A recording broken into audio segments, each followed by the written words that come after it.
When you start making pizza, it's not always easy to find the right ingredients, to find the right recipe, and to find the right steps that you have to follow to have a good and tasty pizza. Therefore, when I created this video, I had one specific goal in mind: to give you all the secrets and all the keys to prepare a perfect Italian-style pizza at home without failures, so without failing to make it. And most importantly, to use making this pizza using standard ingredients that you can find in the supermarket. My name is Stefano, I'm the owner of Italian Pizza Secrets, and I'm going to share with you some Italian-style pizza secrets today.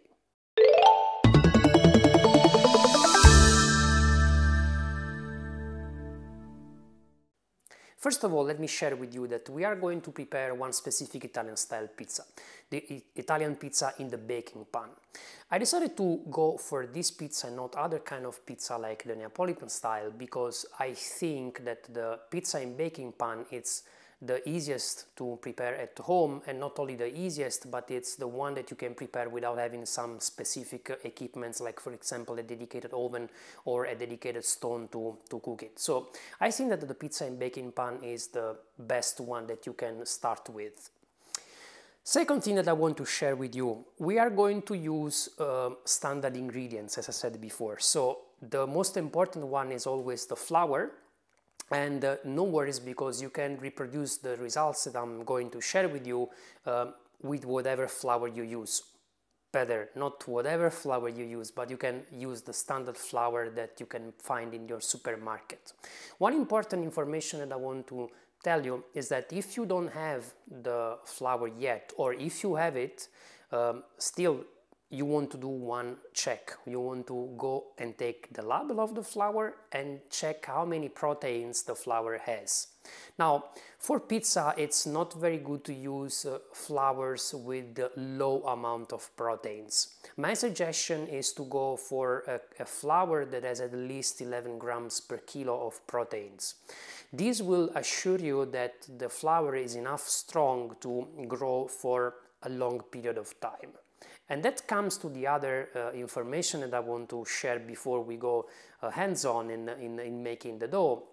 And that is, generally for a good quality pizza, you want to have the pizza dough fermenting or maturing for at least 24 hours. This is my goal, so at least 24 hours, and we will prepare the ingredients so that you can then put them into the fridge and have the dough maturing indeed at least for 24 hours. You can go even longer, but at least 24 hours. Even if somebody will tell you that you don't really need 24 hours, I kind of disagree with that, because there are some chemical processes that are starting when you prepare the dough that needs time to finish and needs time to go to complete, essentially. So that said, let's move with the hands-on, and let's not waste too much time in discussing details that I'm going to share anyway on my website and in the future in this YouTube channel. So subscribe if you want to know more about Italian style pizza, and let's move with the hands-on.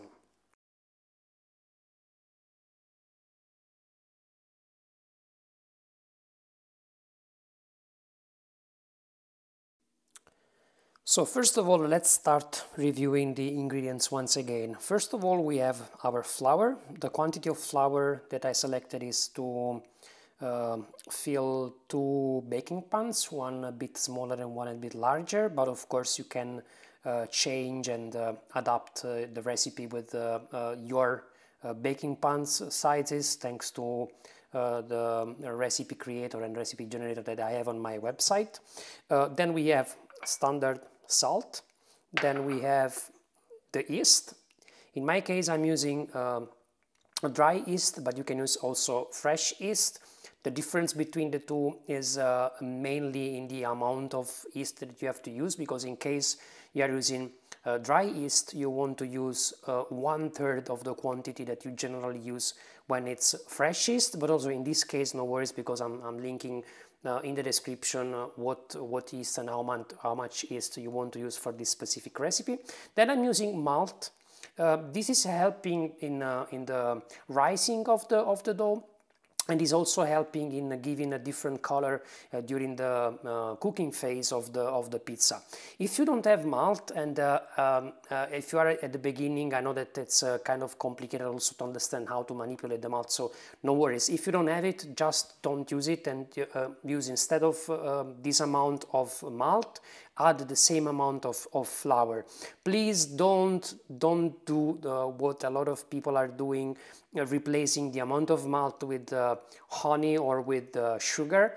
It's, from my point of view, completely wrong, and I strongly recommend not to do that. And last but not least, there is oil. It actually is not last, but it's almost last. It's all extra virgin olive oil. This is used, and this will help in the cooking phase. However, if the general rule is that if you are planning to cook your pizza in an oven that is going very high in temperatures, you don't want to use it, and you can replace oil with the same amount of water. And of course, I didn't mention before, but one of the most important ingredients to make pizza is water. I am using actually cold water. You don't have to use cold water when you are mixing by hand. It's important to use cold water when you are mixing with a kneading machine, but that's not with a mixer actually. But that's not our case today. I'm using this one is cold, but it's not too much cold, so it is still okay. One thing that I want to mention about flours, because I know that the next question for you will be, okay, what flour should I buy? So I am living now in Czech Republic, and I'm using this one that is, it's not too much refined flour. What I suggest you to do is to go with a type 0 or type 00. Actually, I don't really like the type 00. I strongly recommend to go for a type 0 at least, or even type 1, but to start it's better to have type 0. In this case, this is more or less equivalent to a type 0. And one thing that I want to mention is go to this side of the box or of the container of flour and start to learn how to read the labels. Specifically, what you want to look for is proteins, that in this case is written here. And I strongly recommend to use a flour that is at least 11 grams of proteins. The reason for that is because it is strong enough generally when it comes to 11 or even 12 or even 13 grams. It's better in case you want to have the fermentation and the maturation of the dough for longer. And actually, I didn't tell you this before, but our goal today will be to prepare the dough and to make some folding of it, and then keep it in a container, and then move it to the fridge for at least 24 hours. So keep in mind that this is important. So 24 hours, it's mandatory from my point of view, and every pizza I prepare is fermenting, or better, I should say it's maturing for at least 24 hours. That said, let's move ahead. What I generally do is that I take the yeast and I put it into the flour. I take malt and I put it into the flour, and I start with a spoon mixing together.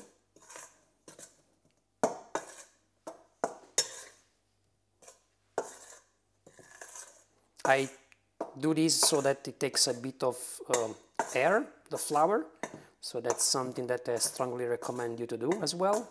So just mix it a bit together, and then we will start with water.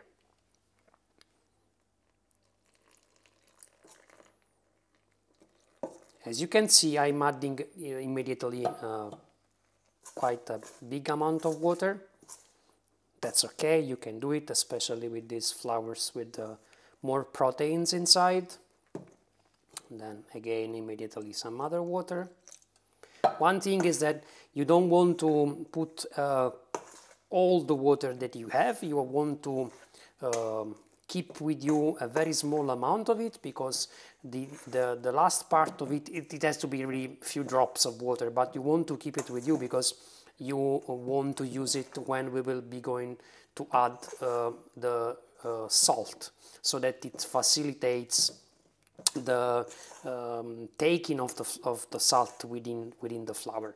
And as you can see, the water is already completely taken, so it's very hard to keep mixing, so I'm going to add one more spoon of water and I continue to mix. In this moment it's okay, you don't have to be precise. The important thing that you want to do is to have the flour incorporated into what will be our dough. And as you can see, we still have some water, so I'm going to finish and use the rest of it.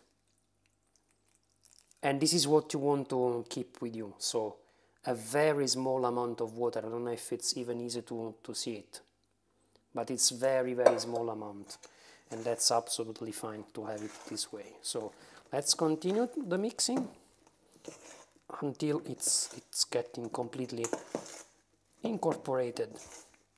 I mean, you want to have the flour and the water being just one, let's say, bowl. So let's clean the sides. Let's start the mixing and mixing.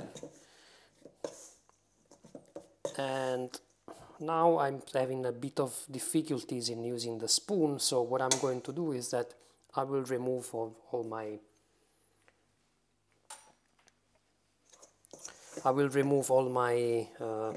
rings. I suggest you not to use rings when you prepare the dough. Then I clean these,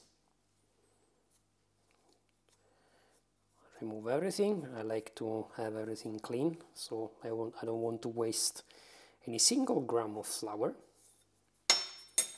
And I start mixing by hand. And as you can see, what I'm doing is that I'm making a movement that is going from the outside to the inside. So from the outside to the inside, from the outside to the inside, from the outside to the inside. And while you do so while you do from the outside to the inside like this, you also want to help yourself turning the bowl. So as you can see, I do inside and turn, inside and turn, inside and turn, inside and turn, inside and turn. And you want to repeat this for a while until the dough is completely formed. It will be not completely smooth, but it will be at least formed, and you don't want to have any more flour remaining outside of the dough. And specifically you want to try to help yourself cleaning the sides of the bowl. So this is what I'm doing actually, so you can see that I'm just taking all the flour and I am then mixing. So you turn, and from the outside to the inside, from the outside to the inside. Let me show you once again. From the outside to the inside and turn. From the outside to the inside and turn. From the outside to the inside and turn. And you continue like this. Now, one more important information that you maybe want to have, and it's kind of critical. You see that my hands will start to be very dirty. So one thing that you want to try to do is to repeat this movement that I'm showing you here fast. And let me show you how and what I mean by fast. So let's take a bit of flour from the side of the bowl, and you want to do this way, fast as you can. No worries if at the beginning it will be complicated, but with the time you will get used to be faster than that. And voila! I can see already that the bowl is going to be kind of clean. And as you can see, when you start doing faster these movements, that your hands will start to be less and less dirty of flour. So the flour will not stick on your hand. So just move this, you just move this, and then let's clean a bit the inside, sorry. Let's remove all the part of flour that is not still taken by the dough bowl. So let's clean, and let's do this exercise again. I turned the dough upside down, but you don't have to do that. It can stay definitely without turning. The important thing is that you want to make sure that you don't have part of flour that is not incorporated, yeah? This is something that you want to avoid at any cost. So now we've seen the dough, it's pretty already prepared, well, not prepared, but it's already somehow forming, and we continue now a little bit more. Okay, good, good, good. Let's once again clean the bowl.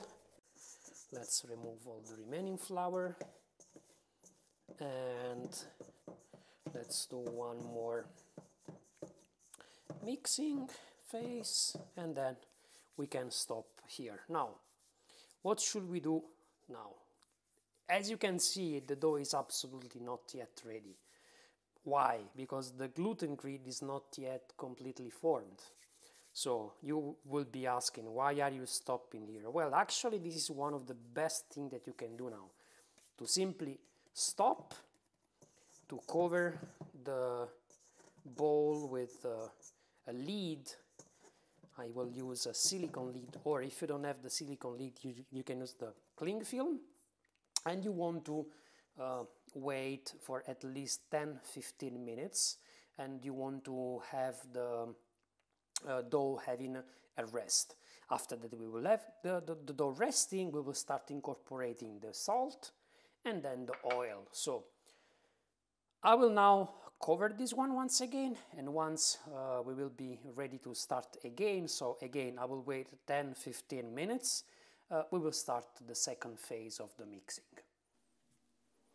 Good, so more or less 15 minutes just passed, so I will stop the timer. I will remove the cover. I didn't use actually the silicone lid I was saying before because it just didn't work too much. And let's look at now how is the dough. It changed already. As you can see, already started to be elastic one, not completely, but it started to be. Now it is time for us to incorporate the salt and incorporate then the oil. First of all, let's start with giving another mix of it. In this case, you want to be even faster than before. So if before I told you to make movements from the inside, from the outside to the inside fast, now please be even faster. And you want to do like this, and you want to just a little bit touching the dough, yeah? So you don't want to be touching the dough too much, because otherwise it will start to stick into your hands. And let's be fast and fast and fast. But as you can see already, the dough is not sticking that much anymore, especially if you are enough faster. Now it's time to start adding the salt. Let's start doing it. I prefer to do not everything together, just because I want to incorporate slowly these ingredients now. I think that it's kind of important, yeah? So that's good. I already see that, you know, you can even feeling, you will get used to the feeling that you have under your finger, on your fingers when you start mixing by hand. And this is, I mean, this is the really nice part of when you start learning making the dough by hand, is that you learn how the dough is behaving over the time. And this is a so critical skill that you want to learn, especially if you are new to pizza. So I started with the first part. Let's add the second part. And now that we are close to the second part, let's add the rest of the water that was remaining before. Yeah, don't add, even if you have more than what I added, don't add everything together. The reason is that now, as you can see, the dough will start to be separating. It will try to separate. So this is the moment where you have to be careful, and you want to be using a different technique. That is the one that I use. So take from the outside and then use the entire hand, and actually you want to kind of punch the dough. And this is the way. You punch it. Punch it. Punch it. Punch it. Punch it. Punch it. And now it starts to act a bit different. As you can see, it's different the way it's reacting. Maybe you don't see it too much, but I can tell you that under the hand it's different the way the dough is feeling. And let's add the remaining salt.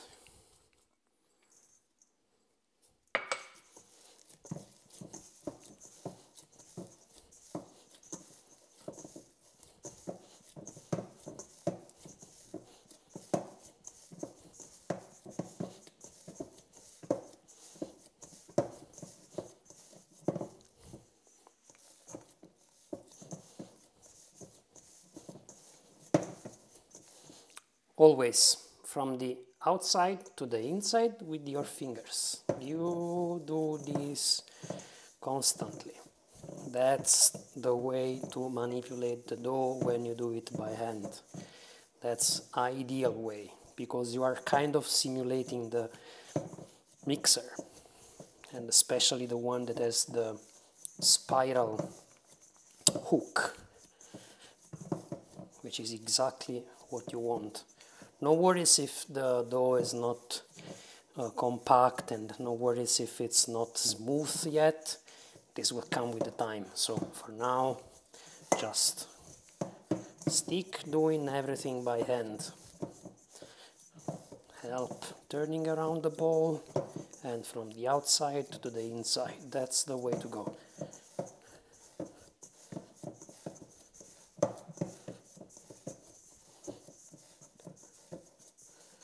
Okay, now it seems that I'm using some salt that is not really in small grains, so it's a bit more complicated to get it absorbed by the dough. I can still feel a bit the salt, and that's why I keep mixing, even if the dough is now losing its smoothness,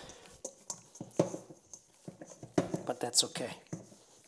I can still feel some small grain of salt, so I don't want to stop, and I want to make sure that it gets completely absorbed by the dough, because I don't want that the salt will then ruin the actions of the yeast, because as you probably know, the salt should never be directly in touch with the yeast, and that's the reason why I added salt in this second stage and not at the very beginning.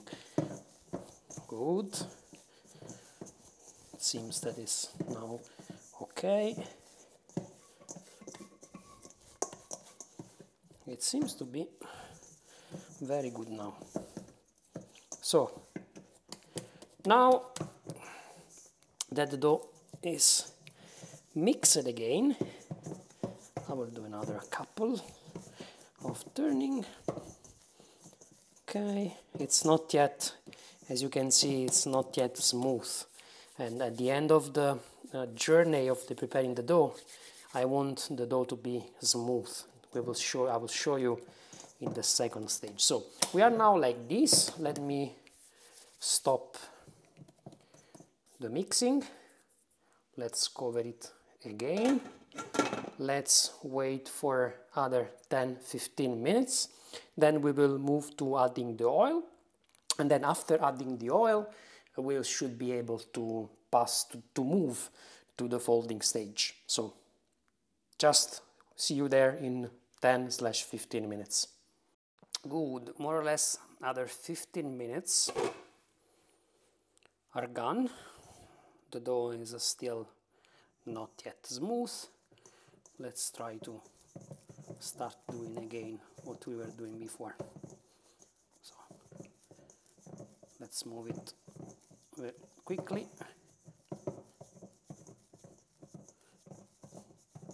And as you can see already, it's starting to be smooth when I start to move it. But let's remove all the other components. Let's start adding the oil. Don't put too much together. Just let's do like we did for the salt, yeah? So, because with now with the oil it will be trying to separate even more than what was happening before with salt and water. So it's better to be careful and to mix the ingredients and mix the oil essentially slowly, so don't put too much together, remember, because when you do it by hand it's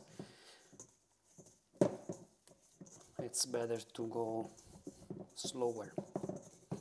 If you have a mixer, or if you're using the mixer, then it's much easier to add even more oil than what I added, but if you're doing by hand, go slow, be patient.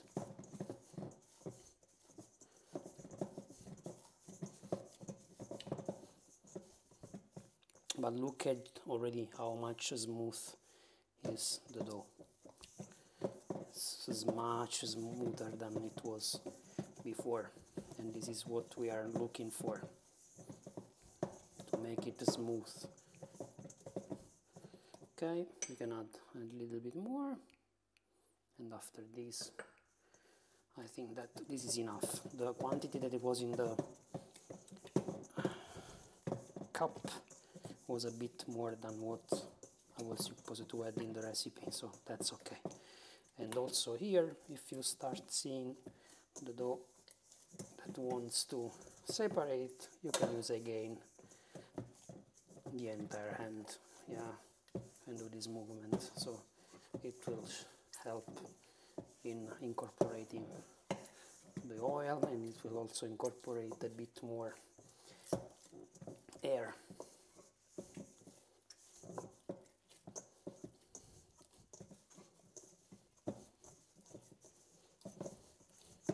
And as you can see, from time to time I try to change the directions, but you don't have to. Actually, it's even better if you stick on a single one.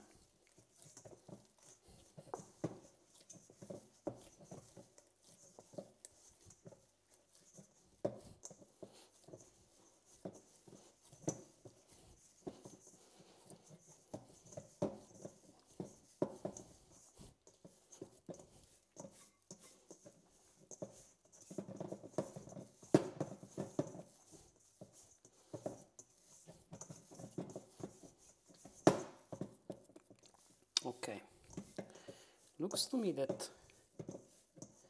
the oil is well incorporated, so we will do one last movement. And as you can see, the dough is also not sticking to the bowl. And now I think that we are ready to give 5 minutes break, and then we will move to the folding phase. So again, 5 minutes waiting, and then we will start with the folding. Good, so we are ready to go for folding. Let's move the dough here.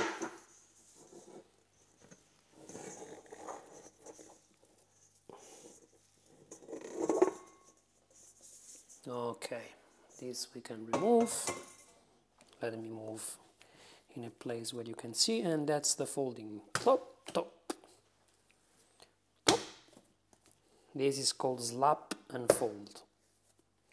So you basically take it, use slap and then fold, and you have to do this not too many times. So the goal is that you want to reach, as you can see here already, the dough has to be smooth again. So now we have to do 2 or 3 times this slap and folding. The first one I did a little bit fast, so maybe you could not get exactly how this is properly done.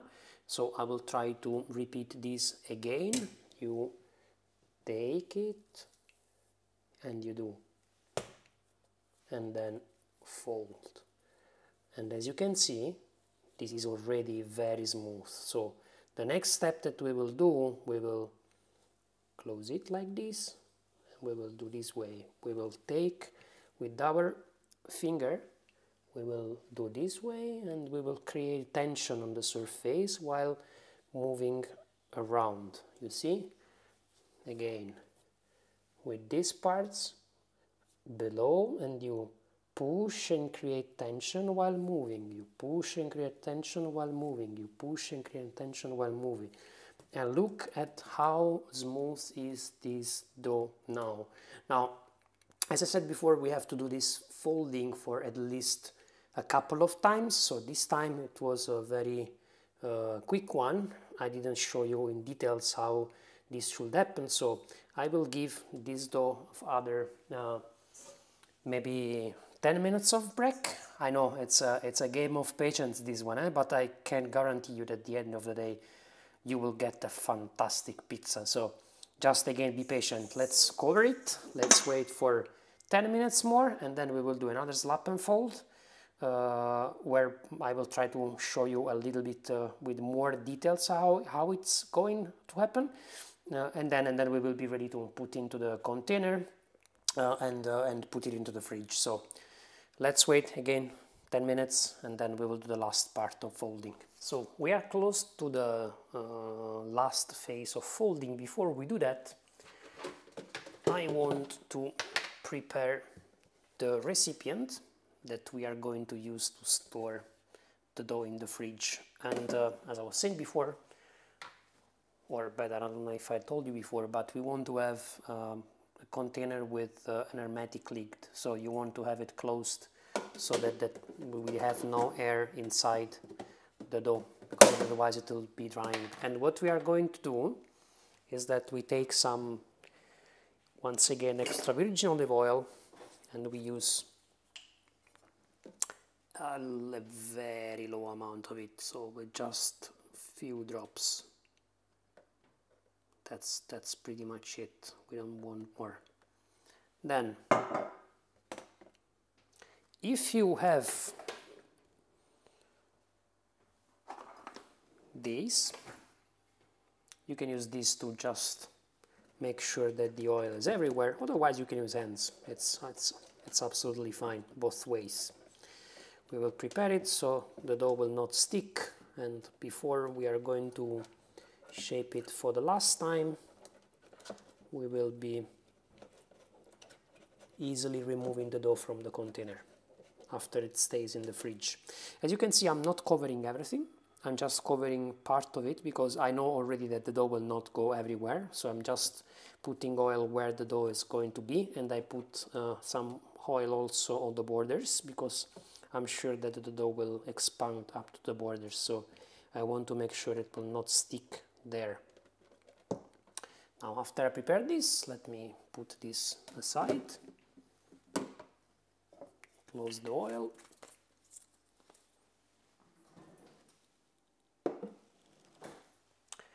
So we should be ready to start again. Let's remove this one. Let's see. You see how it changed already. You see that this is actually changed in shape. It's a bit larger now than it will when we left before. So what should we do? Again, slap and fold. So first of all, we try to remove the dough from the surface so it's not sticking too much. And to do that, we do some small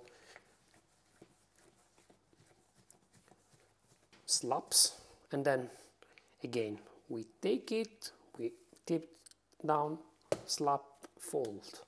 Again we move it, we take down, slap, fold.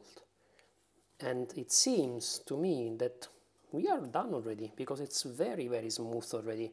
So this is where it comes to the second phase. So we want to do what is called pirlatura. So we start taking this and taking this way, and turn and turn and turn. Boom, turn and turn and turn. So what's happening actually is that we create tension on the surface. While you create tension on the surface, you help the dough to grow without collapsing. So again,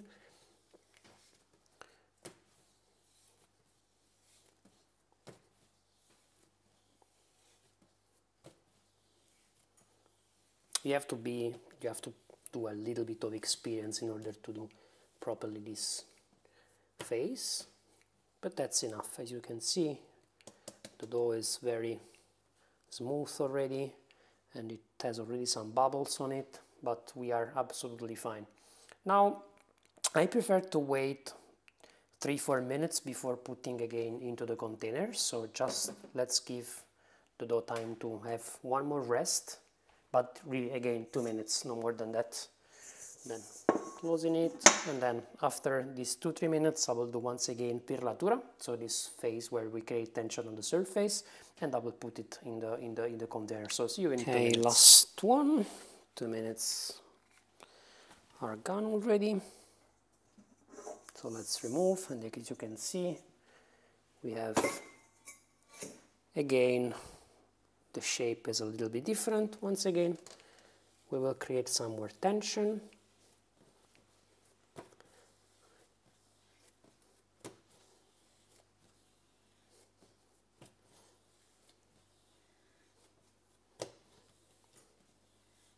And we are ready to move into the container. Take some oil, make sure that it's going into the sides, and here we go. Now we close it, and this goes into the fridge for at least 24 hours.